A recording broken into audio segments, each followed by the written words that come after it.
kira-kira langkah apa sih yang bisa kita lakukan agar biaya-biaya yang menurut kita barangkali bisa dikurangi, bisa dibuat lebih efisien, mungkin sehingga harapannya NIM perbankan ini bisa kita reduce, itu bisa tercapai.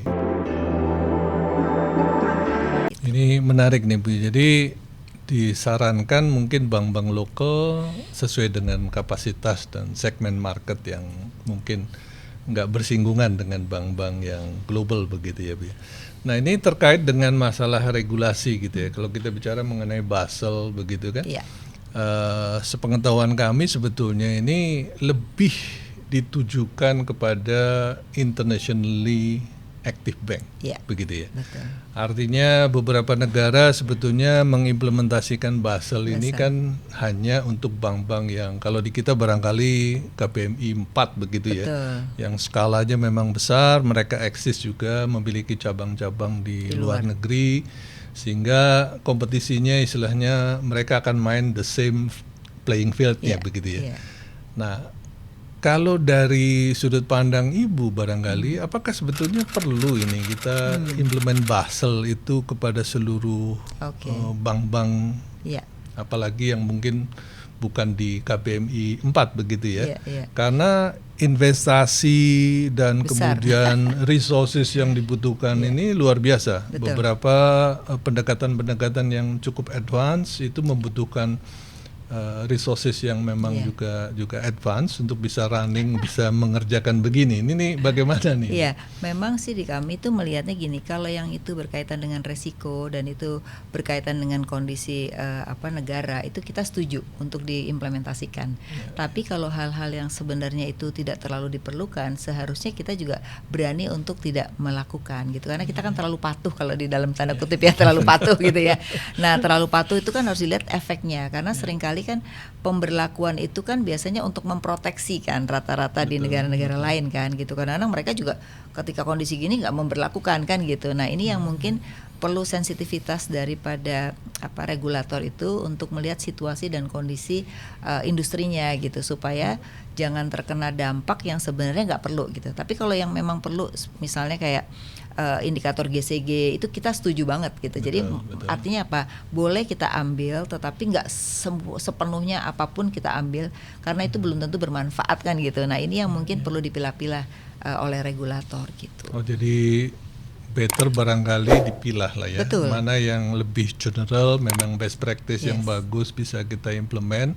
Tetapi mungkin ada hal-hal yang lebih technical barangkali yang memang tadi dibutuhkan teknologi, dibutuhkan resource mungkin yang menjadi cukup mahal, dan masalah asas manfaatnya barangkali yang mungkin relatif nggak begitu tinggi, ya mungkin dibedakan begitu ya untuk staging implementasinya.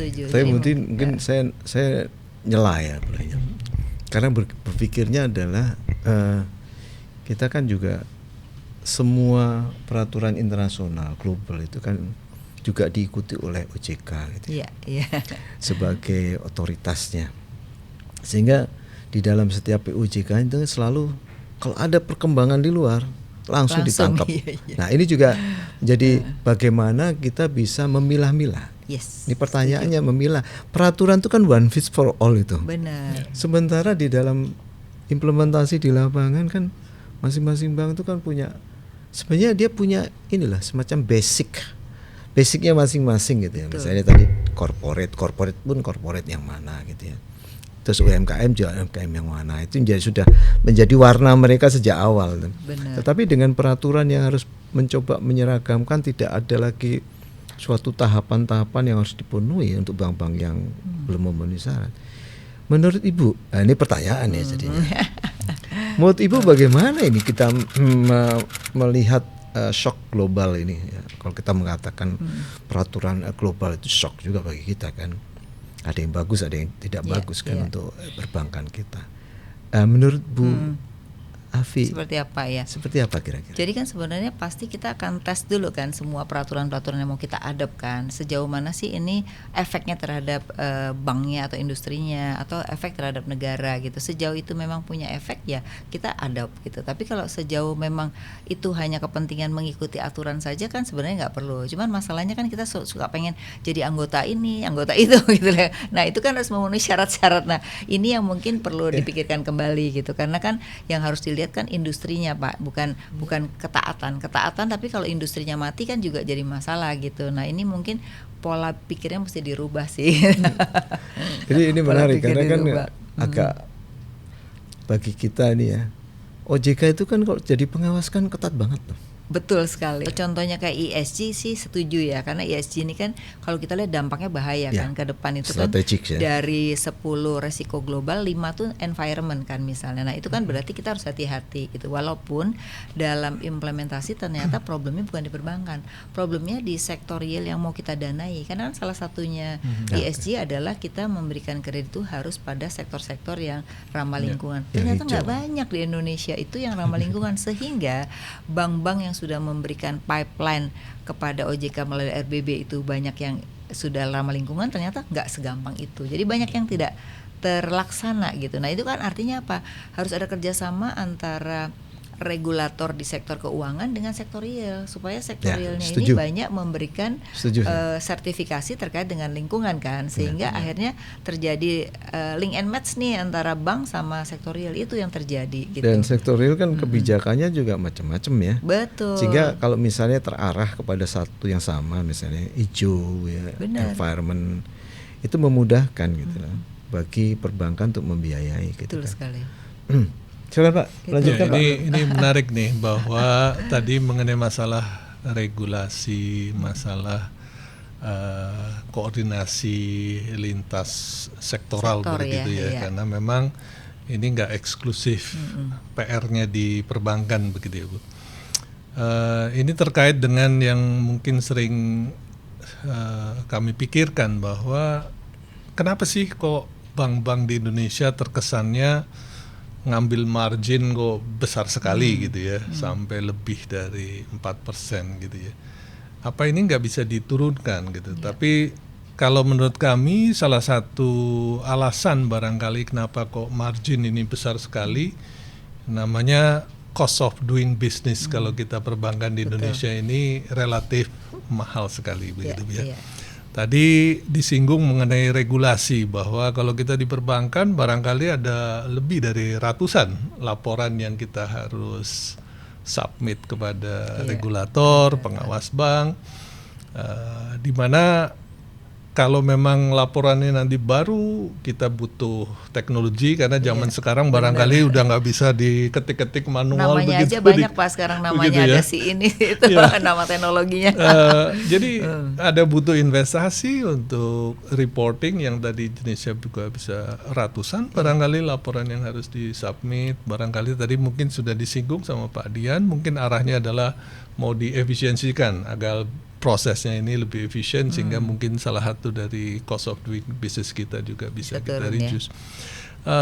Salah satu yang menurut saya juga ini sangat tinggi sekali adalah untuk cost of recovery. Jadi kalau kredit bermasalah di bank ini kan, kalau tidak ada penyelesaian baik-baik antara bank dengan nasabahnya atau debiturnya, mau nggak mau nanti harus dibawa ke pengadilan, proses secara legal. Nah, staging proses kita itu luar biasa panjang. Kadang-kadang di pengadilan negeri udah selesai, ada satu pihak yang tidak menerima, naik lagi ke pengadilan tinggi, dari pengadilan tinggi kemudian bisa lagi maju ke MA, udah diputuskan MA kemudian minta di PK lagi barangkali. Proses ini membutuhkan waktu yang panjang. Terus yang kedua, ya membutuhkan biaya yang tidak kecil. Nah, ini yang membuat salah satu cost of doing business kita menjadi tinggi gitu ya, Bu. Nah, ini kira-kira langkah apa sih yang bisa kita lakukan agar biaya-biaya yang menurut kita barangkali bisa dikurangi, bisa dibuat lebih efisien, mungkin sehingga harapannya NIM perbankan ini bisa kita reduce, itu bisa tercapai. Ini kira-kira langkah apa nih yang bisa kita lakukan? Baik, jadi mungkin bisa saya jawab. Pertama, memang kalau bank itu sendiri, satu adalah masalah persoalan resikonya itu masih sangat tinggi dari debitur-debitur kita, Pak. Karena kadang-kadang bagus tiba-tiba jelek gitu, jadi tidak bisa terpredik gitu. Nah itu kan mereka menganggap bahwa ini resikonya cukup tinggi sehingga dia harus mencadangkan yang cukup besar gitu ya. Tapi jujur sekarang NIM sudah turun, Pak. Kalau dulu 7%, sekarang itu rata-rata udah 4% sebenarnya, khusus untuk konvensional ya. Kalau bank digital kan besar tapi juga resikonya besar, Pak. Sekali NPL dia langsung kenanya, makanya NPL-nya bisa sampai 10% kan kalau itu. Nah, tapi kalau boleh NIM-nya turun itu akibat dari kredit. Apakah memang apa penyebabnya ya? Iya. Oke, begini Pak, penyebabnya adalah satu, memang demand kan sejak habis Covid kan turun juga Pak, demand kredit ya. Kalaupun ada, sekarang itu perusahaannya nggak lebih banyak gitu, tapi minjemnya lebih banyak sehingga kelihatannya double digit. Gitu, double digit, tapi jumlah peminjamnya lebih sedikit gitu. Oh gitu ya. Gitu. Nah, yang datanya kedua, gitu ya. Nah yang kedua Pak, perlu diketahui juga sekarang ini kan pemerintah juga ngeluarin obligasi dengan bunga 7% misalnya. Nah, sedangkan bank kan ngikutin aturan BI kan, hanya BI 4 atau 5%. Jadi akibatnya apa? Bank yang memiliki dana murah kan cuman di bank-bank buku 4 sebenarnya kan gitu.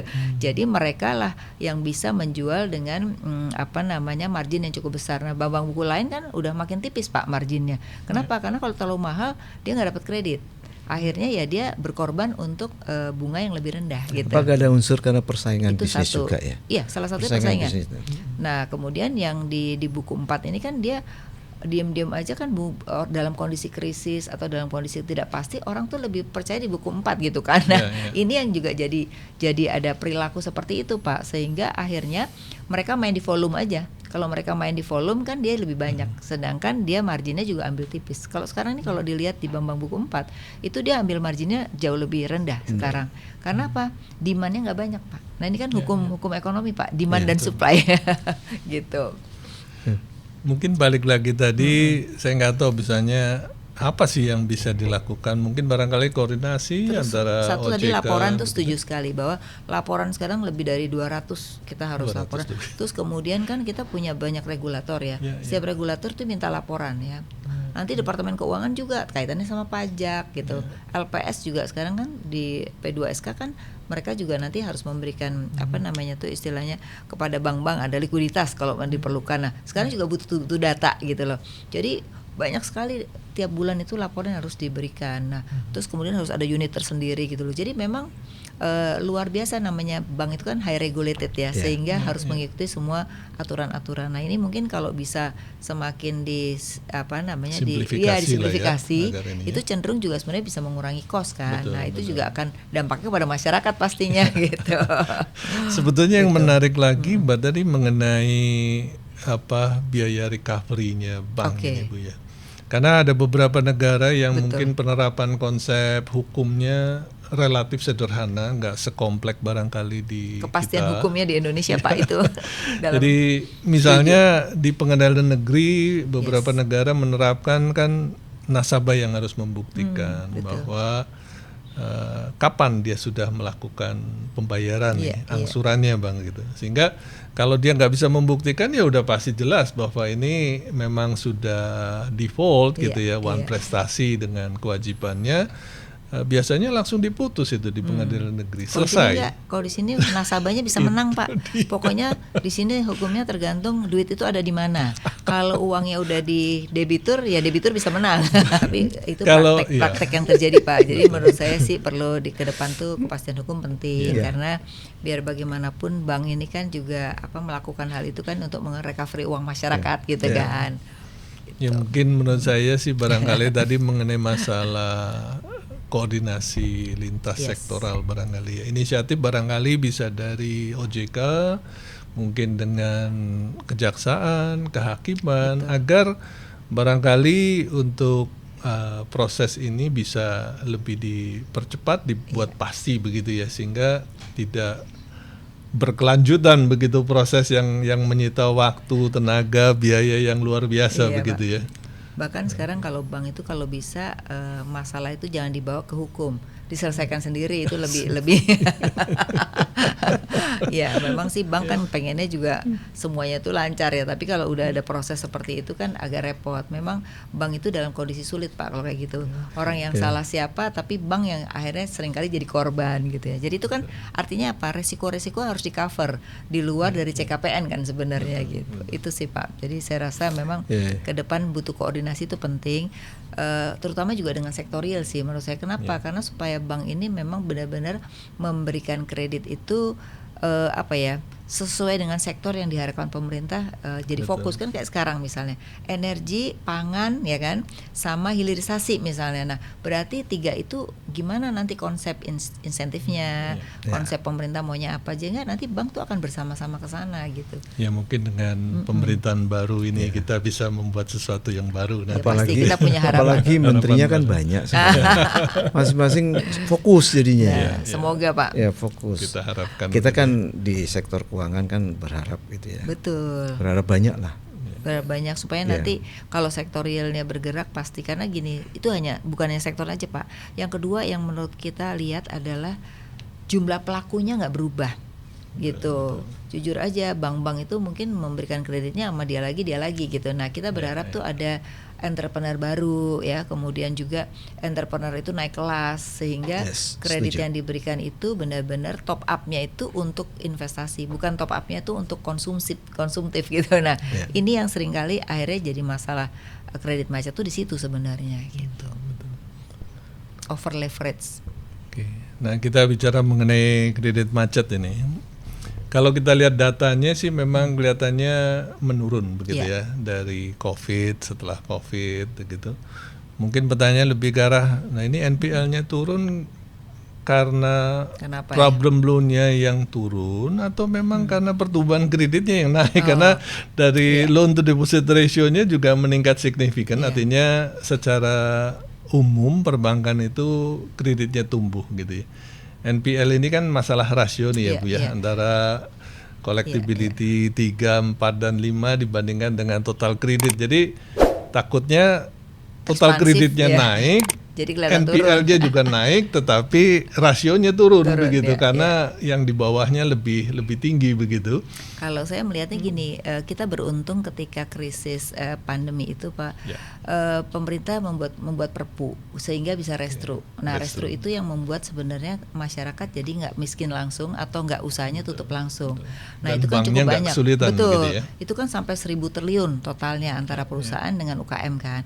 Nah karena pemerintah memperpanjang selama 3 tahun itu sangat membantu sehingga sampai hari ini itu sudah penyelesaian dari mereka. Jadi artinya apa? Usahanya tetap ada, bank juga tidak menghadapi kesulitan daripada NPL Pak gitu. Itu di satu sisi baiknya ya.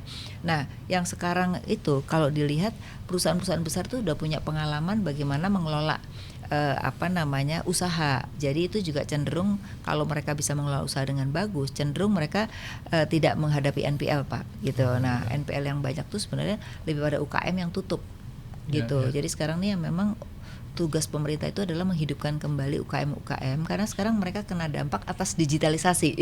Jadi digitalisasi ini di satu sisi membawa hal positif, di sisi lain membawa hal negatif karena orang bisa kehilangan pekerjaan atau mereka juga usahanya jadi tutup karena mereka nggak siap dengan cara online misalnya gitu. Nah ini juga menurut saya pemerintah jangan hanya bicara digitalisasi saja, tapi juga membawa mereka untuk bisa masuk ke sana gitu Pak. Ini yang saya rasa perlu. Iya, Bu Afi mungkin saya menyambung tadi Pak Dian itu ya. Pak Dian tuh melihat fine-fine aja kok perbankan ini. Cuman yang tadi kalau individual ya tapi artinya apa sih kalau fine-fine tuh? Siap menghadapi segala tantangan. Itu satu. Kalau ditanya OJK gitu Pak, bagaimana sektorial itu bisa tumbuh karena jujur aja kenaikan kelas daripada UKM atau perusahaan-perusahaan menengah jadi besar tuh jarang sekali. Jadi